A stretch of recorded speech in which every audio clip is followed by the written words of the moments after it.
Cuando nosotros hablamos del aparato reproductor, tanto masculino como femenino, vamos a ver que esos órganos están divididos en dos. En unos órganos internos o genitales internos y otros genitales que son los externos. Ojo, ¿cuál es el criterio para clasificar, por así decirlo, si un genital es externo o es interno? No es que esté por fuera de la pelvis, ¿sí? No es eso. Es si tiene ese órgano peritoneo o no tiene peritoneo. Si tiene peritoneo, ese órgano es un genital interno. Si no tiene peritoneo, es un genital externo, ¿sí? Por ejemplo, vamos a ver ahorita el escroto en nosotros los hombres, ¿sí? Y el testículo están por fuera de la pelvis, ¿sí? Están por fuera de la pelvis de nosotros y son genitales internos, ¿sí? ¿Pero por qué? Porque vamos a ver ahora que tienen una capa de peritoneo. Entonces, lo que les decía, aquí tenemos este conjunto de órganos que me van a formar el aparato reproductor. En términos generales, la función de todos los órganos del aparato reproductor masculino es formar unas células que tengan la capacidad de fecundar. Ahora, cada órgano lo vamos a ver. Cada órgano, de manera individual, tiene una función que va a contribuir a esa función general. Acá tenemos entonces el pene, el escroto, el conducto deferente, que vamos a ir viendo ahorita, la próstata, ¿sí? Hablemos del escroto. El escroto es una bolsa cutánea, cuya función es albergar, alojar los testículos. Ese escroto tiene 7 capas, ¿sí? Donde tenemos que de afuera hacia adentro es la piel, ¿sí? La fascia superficial, un músculo que se llama músculo dartos, luego viene la fascia espermática externa, luego la fascia espermática interna, la túnica vaginal, el músculo cremaster y hay una, digamos que la última capa, que es la túnica albuginea. Esa túnica vaginal, esa túnica albuginea son peritoneo. Entonces ya podemos saber que ese escroto, a pesar de que está por fuera de la pelvis de nosotros, es un genital ¿qué? ¿Externo o interno? Interno, ¿sí? Ese escroto, esa capa cutánea, ¿sí? Tiene gran cantidad de vasos sanguíneos y tiene gran cantidad de nervios. La irrigación está dada principalmente por 3 arterias, que son la arteria escrotal anterior, la arteria escrotal posterior y la arteria cremastérica. La arteria escrotal anterior es rama de la arteria femoral. La arteria escrotal posterior es rama de la arteria pudenda interna y la arteria cremastérica va a ser rama de la arteria epigástrica inferior. Esto hace que y el drenaje venoso es el mismo, simplemente que al revés. Tendremos una vena escrotal posterior que va a terminar en la vena pudenda interna. Tendremos una vena escrotal anterior que va a terminar en la vena femoral. Y tendremos una vena cremastérica que va a terminar en la vena epigástrica inferior. Y además también tiene unos nervios, ¿sí? Tiene una gran cantidad de nervios, también es una zona muy inervada, tenemos los nervios escrotales tanto anteriores como posteriores, tenemos el nervio cremastérico, tenemos una rama del nervio iloinguinal, haciendo que esta zona sea una zona muy sensible, ¿sí? Sea una zona muy sensible. De hecho, desde el punto de vista de sexología, debido precisamente a esa gran cantidad de nervios que tiene el escroto, el escroto se considera como una zona erógena, o lo que nosotros conocemos actualmente como punto G, es decir, es un punto de alta sensibilidad para el hombre que al ser estimulado esta zona, pues va a permitir el inicio de una fase de excitación sexual en el hombre. En el escroto, les decía ahorita que hay un músculo, les nombraba un músculo que se llama el músculo cremaster. Es un músculo que está, digamos, como profundo en el escroto. ¿Sí? ¿Cuál es la función de ese músculo cremaster? La función es regular la temperatura del testículo. ¿Cómo así que un músculo regula la temperatura del testículo? Resulta que en nuestro cuerpo, hombre o mujer, la temperatura corporal normalmente es de 37, 37,5. Pero a nivel del escroto, ya específicamente en el hombre, esa temperatura tiene que ser más baja, 35 grados más o menos. ¿Por qué? Porque esa temperatura de 37,5 es una temperatura muy alta para unas células que vamos a ver ahorita que están en el testículo, que se llaman las células germinales. ¿Sí? Entonces, esa temperatura de 37,5, al actuar sobre las células germinales de manera constante, las quema, las destruye. Entonces esto llevaría al hombre a una esterilidad. ¿Sí? Entonces, ¿qué hace el músculo cremaster?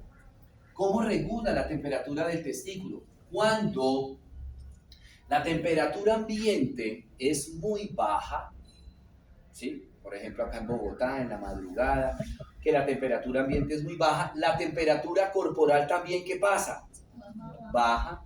La temperatura en el escroto baja, por debajo de 35. Entonces, tan malo es esa temperatura alta como esa temperatura muy baja. Entonces, si la temperatura es demasiado baja a nivel testicular, también se pueden destruir las células germinales. Entonces, ¿qué hace el músculo cremaster para que el testículo no esté sometido a esa temperatura tan baja? El músculo cremaster se contrae. Y a contraerse el músculo cremaster, el testículo sube y queda muy cerca de la región inguinal. Y en ese momento, la temperatura que está actuando sobre el testículo es la temperatura corporal y mantiene el equilibrio con las células germinales. Por eso es que, por ejemplo, nosotros los hombres, en las madrugadas, en las mañanitas, cuando nos despertamos, los testículos los tenemos casi que escondidos, ¿sí? Pues cuando vivimos en una zona fría, ¿sí? Porque el músculo cremaster subió el testículo para que la temperatura corporal le dé calorcito a esos testículos. Ahora, lo contrario, cuando la temperatura ambiental es muy alta, por ejemplo en la costa, ¿sí? Temperaturas muy altas, pues también la temperatura corporal, ¿qué? Sube. La temperatura escrotal sube. Y les decía ahorita, tan malo es, a nivel de las células testiculares, tan malo es que la temperatura esté muy baja como la temperatura esté muy alta. Entonces, si la temperatura escrotal se sube demasiado, pues esa temperatura podría lesionar las células germinales. Entonces, ¿qué hace el músculo cremaster? Se relaja el músculo cremaster. Entonces, al relajarse el músculo cremaster, el testículo, ¿qué? Desciende y se aleja de la cavidad abdominal, de la cavidad, de la temperatura corporal, y en esa medida disminuye la temperatura escrotal y no se alcanzan a lesionar las células germinales. De esa manera es que el músculo cremaster regula la temperatura del testículo. Muy bien, veamos ahora el testículo. El testículo corresponde a la gónada masculina, ¿sí? Ese testículo, pues como ya lo habíamos visto anteriormente, está ubicado a nivel del escroto. Los libros dicen que son unas glándulas ovaladas en forma de almendras, ¿sí? En el interior del testículo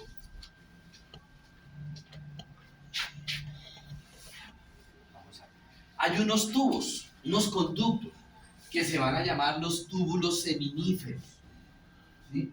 Los túbulos seminíferos. Desde el punto de vista microscópico, desde el punto de vista celular, el testículo está constituido por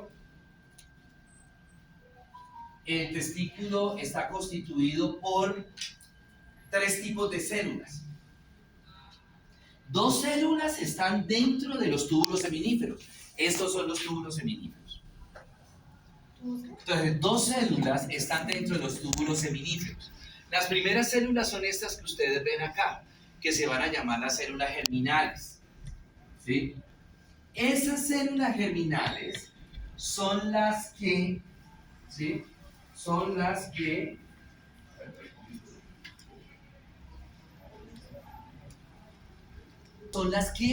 a través de un proceso de maduración se van a convertir en espermatozoides, ¿cierto? El proceso de conversión, por así decirlo, de esas células germinales en espermatozoides recibe el nombre de espermatogénesis.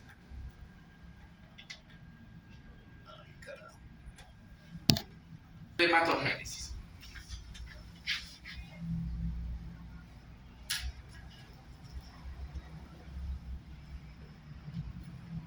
Esa espermatogénesis tiene dos etapas.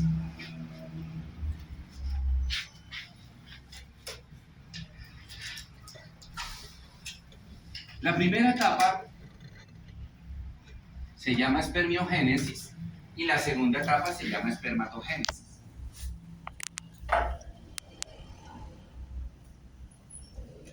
Muy bien. La primera etapa, ¿dónde ocurre? En el testículo. ¿Y cómo empieza? Con unas células que se van a llamar células germinales. Sobre estas células germinales actúa la testosterona y las va a madurar y las convierte en espermatogonias.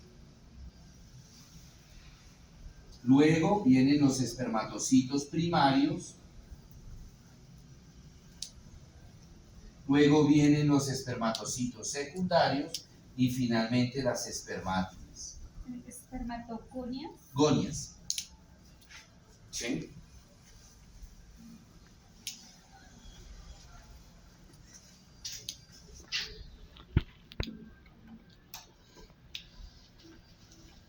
Estas células chiquiticas que están pegadas a la lámina basal del túbulo son las células germinales. ¿Sí? Luego tenemos una espermatogonia, espermatocito primario, secundario, y estas que parecen rayitas son las espermátides. ¿Sí? Estas espermátides, cuando ya se convirtieron en espermátides, caen por la luz del túbulo seminífero y van a terminar en un órgano que vamos a ver ahorita que se llama el epidídimo. Entonces, la segunda fase, ¿cómo se llama? Espermatogénesis, ¿sí? ¿Y dónde se lleva a cabo? En el epidídimo. En el epidídimo. ¿Y qué sucede en el epidídimo? Al epidídimo llega ¿quién? Las espermátides. Y allá, en el epidídimo, esas espermátides sufren un proceso de reacción acrosómica, ¿sí? Entonces les aparece el capuchón a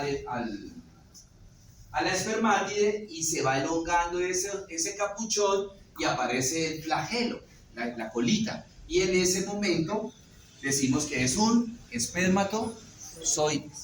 ¿Sí? ¿Proceso de qué? ¿Hacen un proceso? Reacción acrosómica. ¿Listos? Bueno, ya vimos el primer tipo de célula. El segundo tipo de célula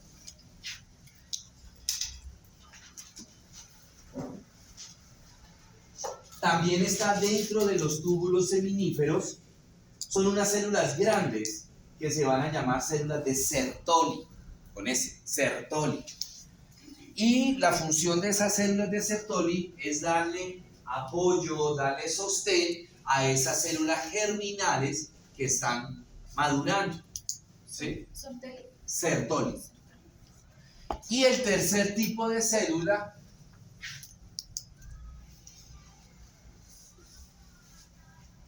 son las células de Leydig, como el nombre de una mujer. Leydig. Células de Leydig. Ellas están por fuera de los túbulos seminíferos. Son estas, que están por fuera de los túbulos seminíferos. La función de esas células de Leydig es producir testosterona. Entonces, esa testosterona que producen las células de Leydig van a actuar sobre las células germinales para que esas células germinales hagan el proceso de espermatogénesis.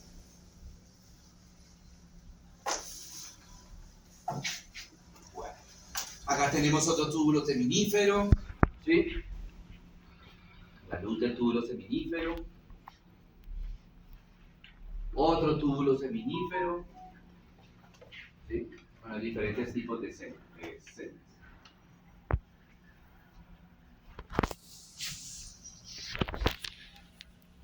Bueno, la irrigación ya la vimos nosotros cuando vimos los vasos, la arteria testicular y la vena testicular. Entonces, acá tenemos el testículo. Esta capa que está acá rodeando al testículo es la túnica albuginea. Esa túnica albuginea emite unos tabiques al interior del testículo, estos de acá, para formarme como compartimentos, ¿sí? Y dentro de esos compartimentos van a estar los túbulos seminíferos, estos de acá. Ahora, estos subtúbulos seminíferos, todos se van a reunir en la parte superior medial del testículo y me forman esta red, ¿sí?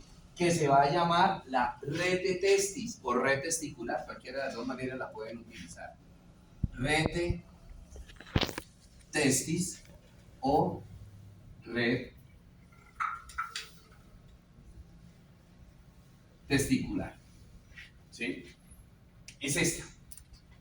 Ahora, de la rete testis salen unos vasitos que se van a llamar los conductos eferentes. Conductos eferentes.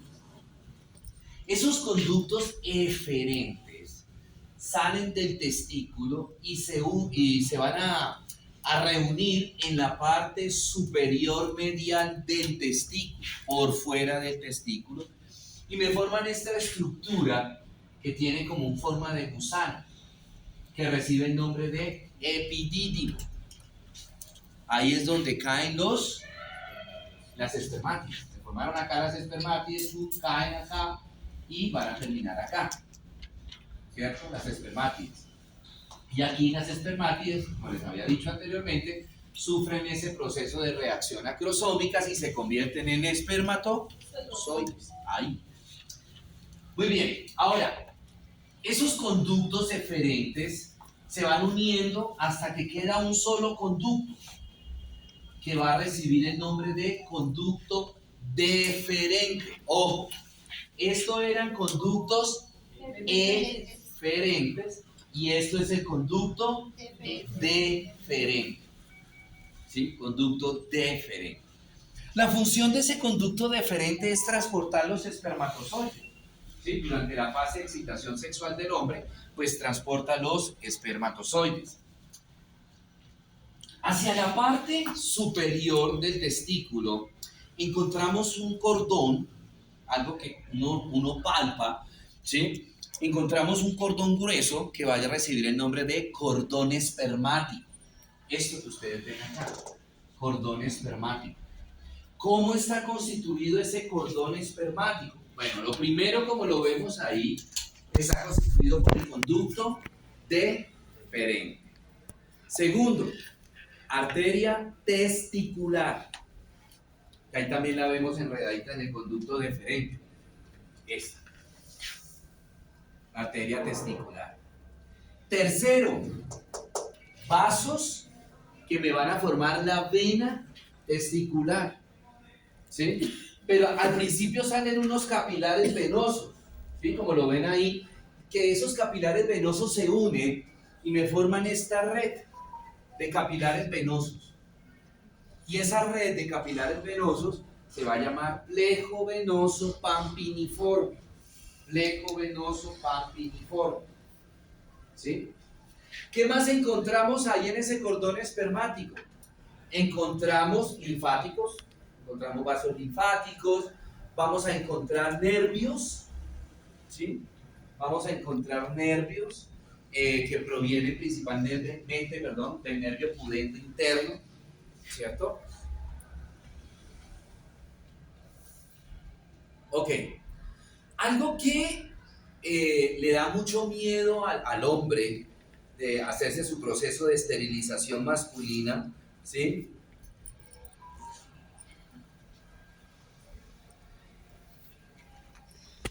¿Ustedes han escuchado la vasectomía? ¿Sí? Ese es el proceso de esterilización en el hombre, ¿sí? Y a los hombres les da miedo hacerse la vasectomía. ¿Por qué? Y le preguntan cuando uno habla con alguien, no, usted es como muy pipiloco, ¿sí? ¿Por qué no se hace la vasectomía? ¿Mm? No, porque después quedo impotente, que después no siento nada, que se me muere el canario. Listo. Les da miedo quedar impotentes. Y eso es mentira. ¿Por qué? Porque cuando el urólogo corta la piel acá en la región inguinal, corta la piel y mira y ve el cordón espermático, al abrir el cordón espermático, lo que primero se ve, lo que primero sale es el conducto deferente. Mírenlo ahí, de primerito. O sea que el urólogo, primero que todo, que es el especialista, no se va a equivocar, ¿sí? Y segundo, pues es lo primero que uno abre y ve ahí es el conducto deferente. Entonces se saca el conducto deferente, no se toca más nada, no se toca ni las arterias, ni las venas, no se toca ni los nervios, ni los linfáticos, nada. Entonces saca el conducto deferente, se liga, se corta y ya. Y se vuelve otra vez en los dos pedacitos de conducto deferente, la parte proximal y distal, se vuelven a meter ahí, se sutura el cordón espermático, se sutura la piel y chao pescado. Profe, ¿qué tan cierto es que la vasectomía es reversible? Igual que en la mujer el pomeroide. Pueden ser reversibles. La idea es que se crearon para que no fueran reversibles, sino que el contrario, fuera algo irreversible. Que el hombre que decidió, o la mujer que decidió, en el caso de la mujer es cortarse las trompas, pomeroide, o en el caso del hombre la vasectomía, era porque ya definitivamente estaban conscientes de que no iban a tener familia, ¿sí? Pero, digamos, hoy día se puede hacer reversible la cirugía. Ahora, ¿qué tanto éxito tenga esa reversibilidad? En algunas personas tiene un porcentaje alto de éxito, en otras personas, nada, ¿sí? Siguen sin, o sea, no logran fecundar, ¿correcto?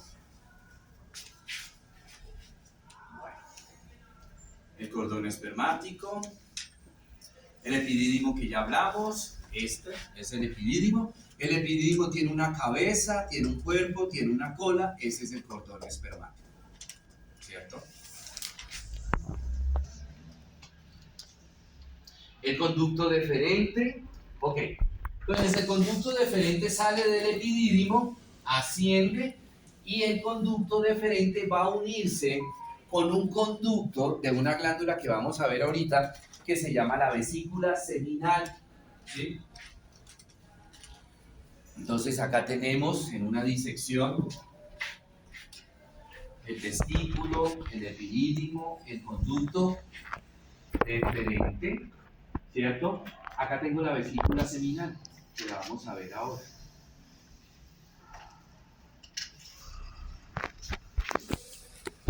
Bueno,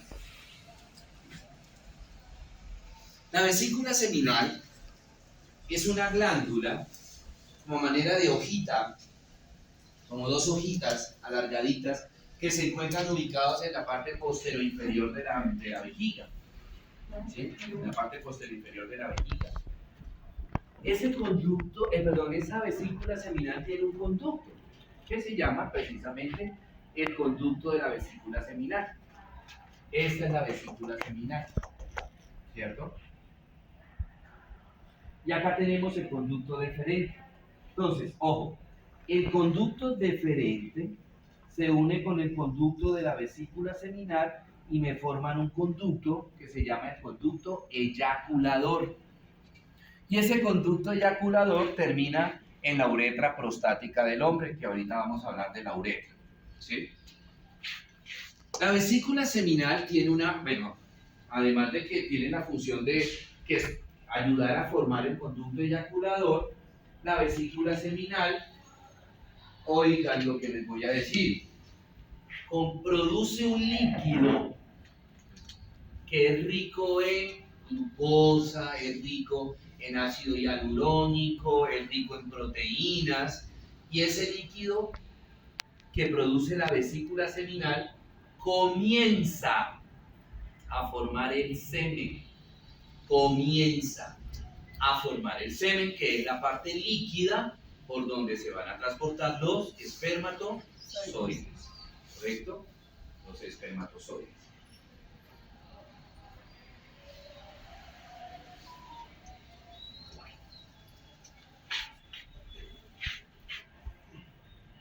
El conducto eyaculador se forma entonces por la unión del conducto deferente con el conducto de la vesícula seminal, y ese conducto eyaculador va a terminar en la primera porción de la uretra masculina, que se llama uretra prostática.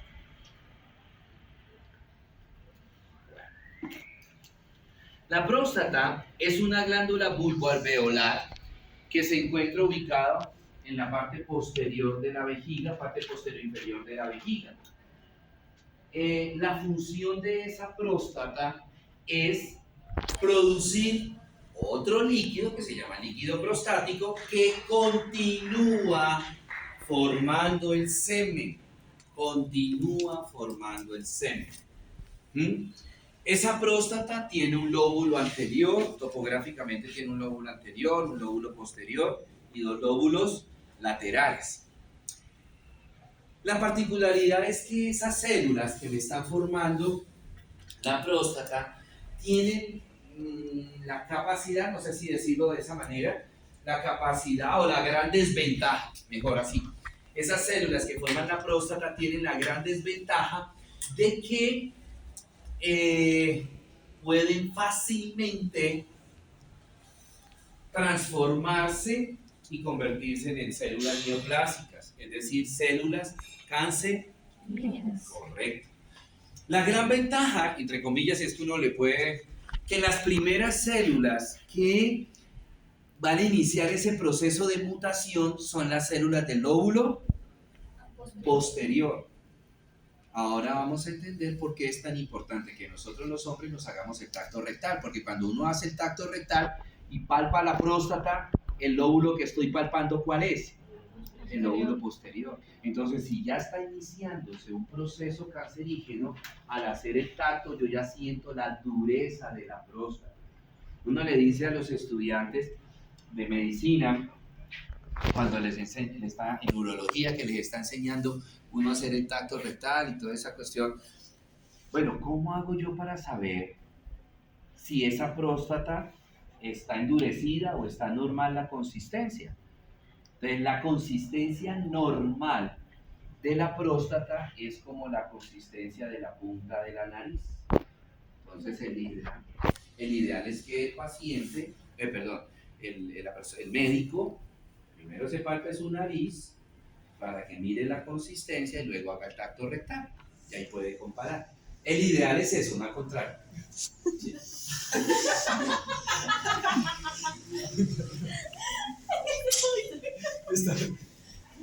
No falta que se lo olvide. Bueno, luego tenemos las glándulas bulburetrales. Las glándulas bulburetrales son unas glándulas muy pequeñitas, como manera de lentejitas, que se encuentran ubicadas al lado y lado de la uretra membranosa. La uretra membranosa es la segunda porción de la uretra masculina. Esas glándulas bulburetrales producen otro líquido, oigan, que termina de formar el semen. Esa secreción de las glándulas bulburetrales es lo que de pronto ustedes han escuchado y nos enseñaron en el colegio, que era el líquido preseminal.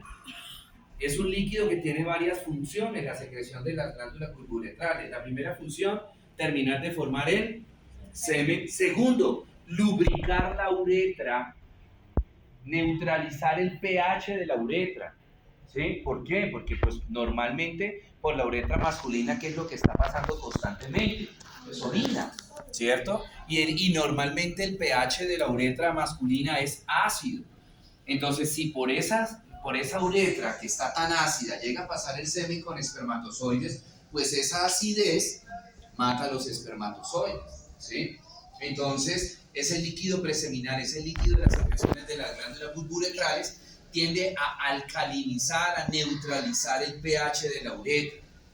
Tercera función, lubricar el pene durante la fase de la excitación sexual del hombre, ¿sí? ¿Para qué? Pues para que pues cuando el hombre penetre, durante el coito, el hombre penetre la vagina de la mujer, pues el pene esté lubricado y no vaya a sufrir lesiones, no vaya a sufrir laceraciones el pene y genere pues unas relaciones sexuales dolorosas. ¿Sí? Esa es la función de las glándulas bulbouretrales. Luego tenemos el pene. El pene es el único órgano o genital externo en el hombre, ¿sí? Ese pene está constituido por tres partes. Una raíz, que la raíz es intrapélvica, no la podemos ver.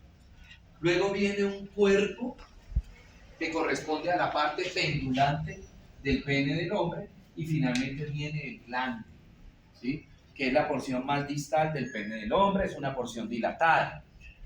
Ese glande, en su parte inferior, tiene una dilatación que recibe el nombre de corona del glande, y por debajo de la corona del glande hay un surco que se llama el surco balanoprepucial. Surco balanoprepucial. Hacia la parte anterior del glande hay un orificio que recibe el nombre de meato urinario. Ahí termina la uretra masculina, en el meato urinario. Cuando el niño nace, el glande de ese niño viene cubierto con una capa de piel que recibe el nombre de prepucio. Ese prepucio pues está constituido por fibras elásticas principalmente. Esa elasticidad, o esas fibras elásticas le confieren al prepucio cierto grado de elasticidad. ¿Para qué?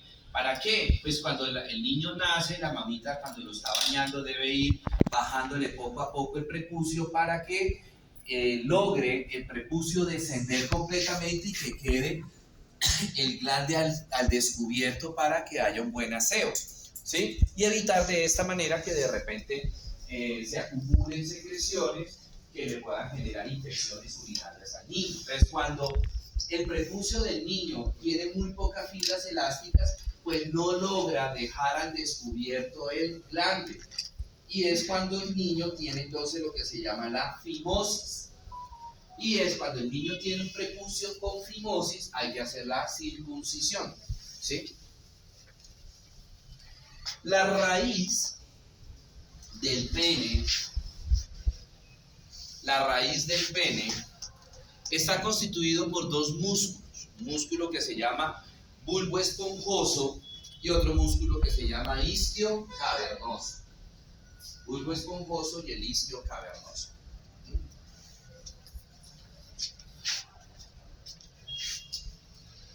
Cuando yo hago un corte transversal del pene, del cuerpo del pene, veo que el pene está constituido por dos tipos de cuerpos. Dos cuerpos superiores, que reciben el nombre de cuerpos cavernosos, y un cuerpo inferior, que recibe el nombre de cuerpo esponjoso. Los cuerpos cavernosos están relacionados con el proceso de la erección del pene. El cuerpo esponjoso, por el medio de ese cuerpo esponjoso, como podemos ver ahí en la imagen, por el medio del cuerpo esponjoso, pasa la tercera porción de la uretra masculina, que recibe el nombre de uretra peneana o uretra esponjosa, ¿sí?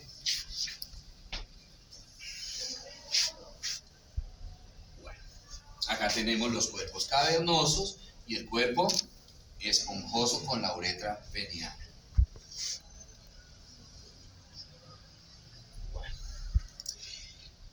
¿Cómo se lleva a cabo ese proceso de excitación sexual del hombre?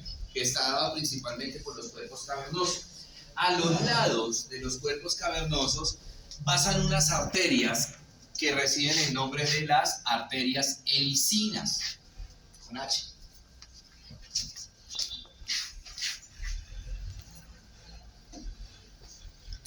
Arterias helicinas, ¿sí?